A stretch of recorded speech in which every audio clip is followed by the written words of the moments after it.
Your Majesty. Well, one of the problems that I've had with The Crown, really from the start, is the fact that it is beautifully written, very lavishly produced, well filmed, and with good actors and actresses. But there is a fundamental dishonesty to it because they put real people in semi-real situations and then they create all sorts of things which didn't actually happen. Prime Minister. What a lovely morning. We get a scene where Mrs. Thatcher is invited, as Prime Ministers are, to Balmoral at the end of August each year. And in this particular scene, it's all sort of designed, really, to show Mrs. Thatcher being put ill at ease and sort of more or less tortured, all sorts of tests. They call it Balmoral test. Well, of course, as you can imagine, the royal family are perfectly aware that people are nervous when they come to stay. So they actually, in real life, go out of their way to make people feel welcome. And there's no possibility that they would have humiliated the Prime Minister in that particular way. There was a terrible incident when, in 1988, Hugh Lindsay, who was an equerry to the Queen and a great friend of Prince Charles, they were skiing off-piste in Cloisters, and there was an avalanche, and he was swept away and killed.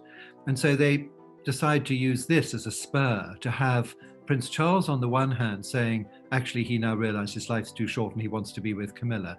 And Diana on the other hand saying, you know, actually, I was about to lose the Prince of Wales and I actually want to make this thing work. I'm starting to properly load But you. what's taking you so long? The rest of us have been there for some time. But I can assure you that neither of those things happened at all. There was no actual fear that that marriage would in any way break down or that they might separate until 1992.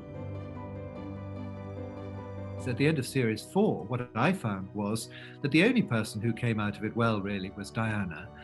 You rather disliked the Queen, rather disliked Margaret Thatcher, certainly disliked the Queen Mother, fed up with Princess Margaret. Even Princess Anne, who was rather well played in series 3, just comes out with a lot of sort of semi-spiky remarks. And as for Prince Charles, he's played as not only as a sort of wimp, but also as a sort of murderous person, yelling at his wife. No, thanks to you, people are laughing in my face.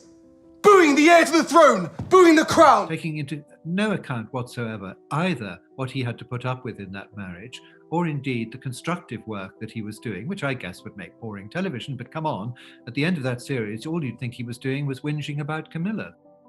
I think the worst episode is the one which involves the press secretary, Michael Shea, because in 1986, the Sunday Times ran some pieces which implied that the Queen and Mrs. Thatcher were not getting on well together. Princess Margaret said it was the only time she ever saw the Queen cry was to think that in some way, you know, her relations with the Prime Minister were bad. Now, what actually happened is that Michael Shea, he had his own political views and he used his position as the Queen's press secretary to brief the Sunday Times. He then claimed that he had done no such thing until finally he was cornered. And even then, when he had to admit it, he said he'd been misrepresented.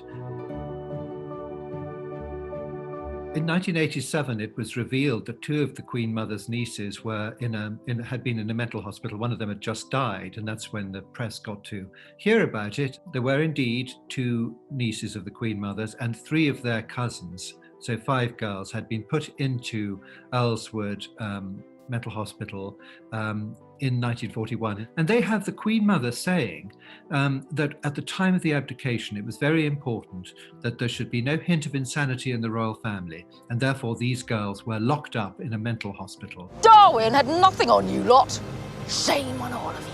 Margaret. No. Well, first of all, that's not how it happened. Secondly, there was no blood relationship, at all with the person with the defective gene.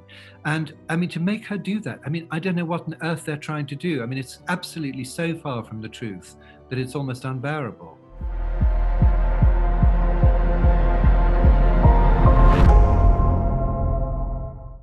And if you want to hear more from Hugo Vickers about separating life and art, you can check out his book, The Crown Dissected, which covers the first 3 series.